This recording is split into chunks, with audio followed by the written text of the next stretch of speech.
Qala al-mu'allif rahimahullahu ta'ala wa nafa'anallahu bi-ulumihim Rabbi zidna ilman nafi'an warzuqna fahman wasi'an wa amalan mutaqabbalan birahmatika ya arhamar rahimin.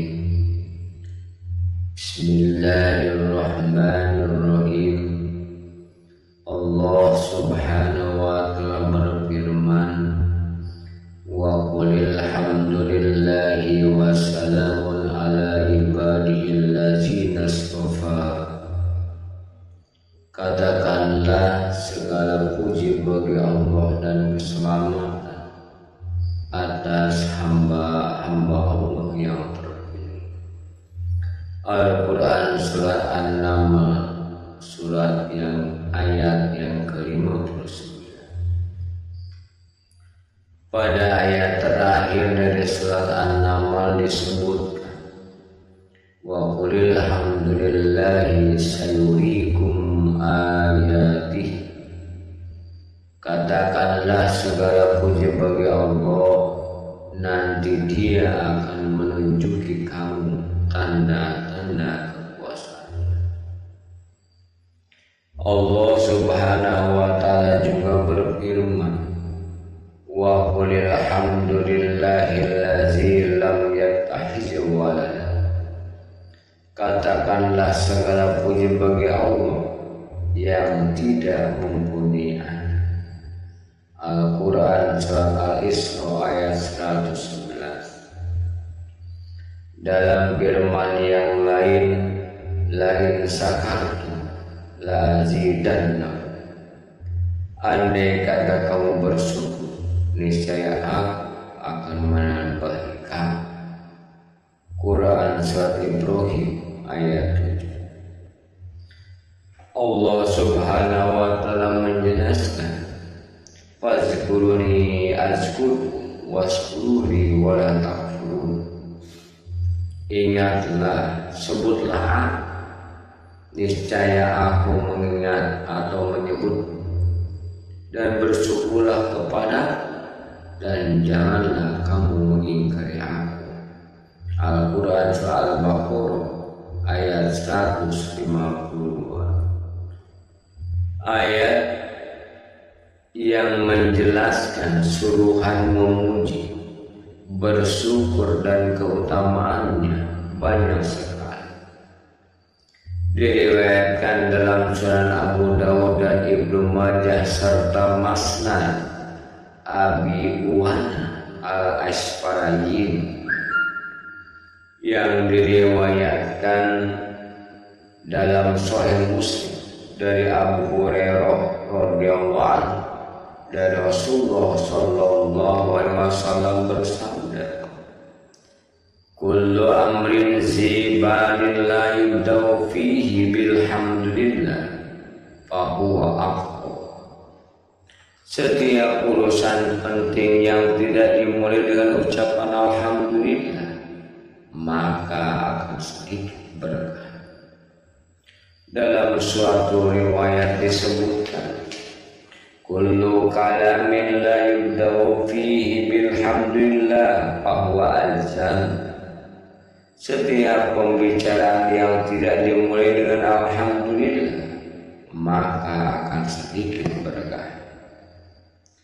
Lafaz-lafaz ini terdapat dalam kitab Al-Arba'in oleh Al-Hafiz Abdul Qadir Abraham, dan ia adalah hadis hasan.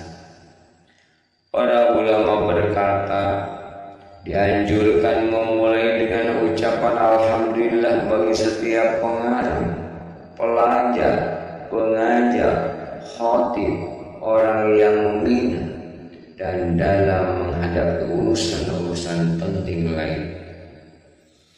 Imam Syafi'i radhiyallahu anhu berkata, aku suka bila orang memulai khutbahnya dan setiap urusan yang ingin dilakukannya dengan memuji Allah subhanahu wa ta'ala dan menyanjungnya serta bersolawat atas Rasulullah sallallahu alaihi wasallam.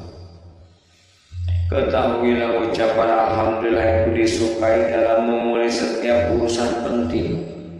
Juga dianjurkan untuk mengucapkan alhamdulillah setelah selesai makan dan minum, di waktu bersin, di waktu meminang perempuan, di waktu akad nikah, dan sesudah keluar dari kamar kecil. Alhamdulillah adalah rukun dalam khutbah Jumat. Tidak sah khutbahnya tanpa mengucapkan alhamdulillah. Yang wajib adalah alhamdulillah dan lebih utama untuk menambah pujian. Perinciannya terdapat dalam kitab-kitab fikih. Untuk mengucapkannya disyaratkan dengan bahasa Arab. Dianjurkan mengakhiri doa dengan ucapan alhamdulillahirabbil alamin dan juga memulainya dengan ucapan alhamdulillah. Allah Subhanahu wa taala berfirman, wa akhiru da'wahum alhamdulillahirabbil alamin. Akhir ucapan mereka adalah alhamdulillahirabbil alamin. Segala puji bagi Allah, Tuhan sekalian alam. Quran surat Yunus ayat 10. Dianjurkan memuji Allah Subhanahu wa taala di waktu mendapatkan kenikmatan, lenyapnya kesulitan atau malapetaka, baik terjadi pada dirinya, kawannya, atau kaum muslimin. Diriwayatkan dalam Sahih Muslim dari Abu Hurairah bahwa pada malam Isra Nabi SAW ditunjukkan 2 gelas yang berisi khamr dan susu. Maka beliau pun mengambil yang berisi susu. Melihat itu Jibril alaihissalam berkata, segala puji bagi Allah yang telah menunjukimu kepada fitrah atau kesucian. Andaikan engkau mengambil yang bersih khamr, akan sesatlah umat. Diriwayatkan dalam kitab Tirmizi dan lainnya dari Abu Musa al-Asy'ari radhiyallahu anhu bahwa Rasulullah sallallahu alaihi wasallam bersabda, "Idza mata waladul 'abdi qala Allah ta'ala li malaikatihi qabattum walad 'abdi fayaquluna na'am fayaqulu qabattum samarata fuadi fayaquluna na'am fayaqulu ma ja'a qala 'abdi fayaquluna hamidaka wastarja'a fayaqulu Allah ta'ala ibnu li 'abdi baitan fil jannah wa sammuhu baital hamd." Qala At-Tirmizi hadisun hasan. Apabila mati anak Adam, manusia, Allah Subhanahu wa taala bertanya kepada para malaikatnya, kamu telah mencabut nyawa anak hamba? Mereka menjawab, ya. Allah Subhanahu wa taala bertanya, kamu telah mematikan buah hatinya? Mereka menjawab, ya. Kemudian Allah Subhanahu wa taala bertanya, apa kata hamba? Mereka menjawab, ia memujimu dan mengucapkan inna lillahi wa inna ilaihi raji'un. Maka Allah Subhanahu wa taala berkata, dirikanlah bagi hamba sebuah rumah di surga dan namakanlah Baitul Hamdi atau rumah pujian. Tirmizi menggolongkan sebagai hadis hasan. Diriwayatkan dari Abi Nasir At-Ta'amar dari Muhammad bin Nadar radhiyallahu anhu, ia berkata, Adam alaihissalam berkata, ya Tuhan, Engkau telah menyibukkan aku dan pekerjaan tangan, sesuatu yang merupakan kumpulan pujian dan tasbih. Maka Allah Subhanahu wa taala mewahyukan kepadanya, hai Adam, jika tiba waktu pagi ucapkanlah 3 kali, dan di waktu sore ucapkanlah 3 kali. Segala puji bagi Allah Tuhan sekalian. pujian yang memadai dengan kenikmatannya dan setimpal dengan tambahan. Itulah kumpulan pujian dan tasbih. Allah Subhanahu wa ta'ala berfirman, Innallaha malaikatahu yusholluna 'alan nabi ya ayyuhallazina amanu shallu 'alaihi wa sallimu taslima. Sesungguhnya Allah dan para malaikat yang memberikan sholawat rahmat atas Nabi. Hai orang-orang yang beriman, ucapkanlah sholawat, mintakanlah rahmat dan salam kesejahteraan baginya. Al-Quran surat Al-Ahzab surat ayat ke-56. Diriwayatkan dalam Sahih Muslim dari Abdullah bin Amr ibn As bahwa ia mendengar Rasulullah SAW bersabda, Man shalla alayya wahidatan sallallahu alaihi wasallam. Barang siapa mengucapkan sholawat atasku dengan satu sholawat, maka Allah memberikan sholawat kepadanya 10 kali. Diriwayatkan dalam kitab Tirmidzi dari Abdullah bin Mas'ud radhiyallahu anhu bahwa Rasulullah SAW bersabda, Awalan nasi bi yaumal qiyamah aksarukum alaiya sholat. Qala Tirmidzi hadisun hasan. Orang yang paling utama bagiku pada hari kiamat adalah orang yang paling banyak mengucap sholawat kepada. Tirmidzi menggolongkan sebagai hadis hasan.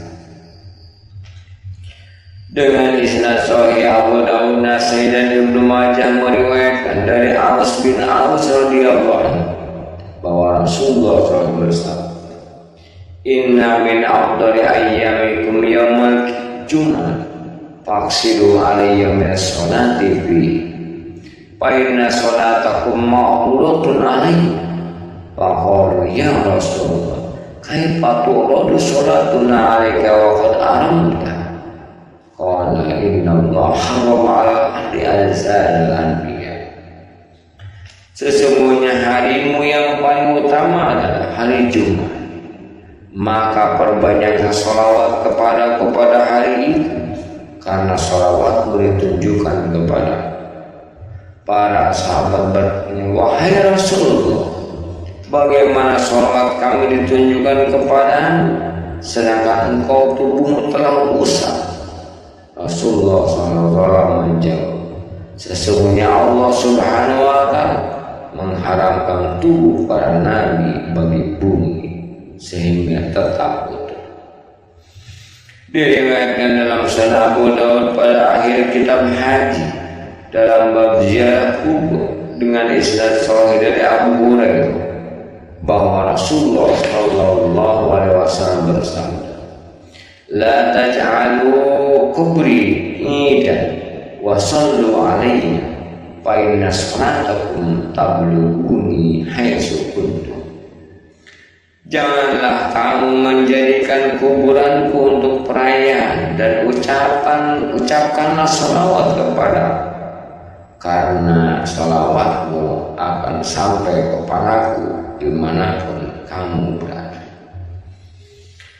Juga dengan isnad sahih Abu Dawud meriwayatkan dari Abu Hurairah radhiyallahu anhu bahwa Nabi sallallahu alaihi wasallam bersabda, Ma min ahadin yusallimu alayya illa raddallahu alayya mufi arudda alaihi salam.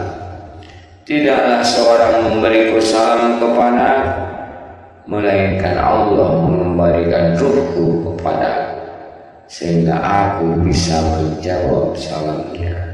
Wallahu a'lam bishawab.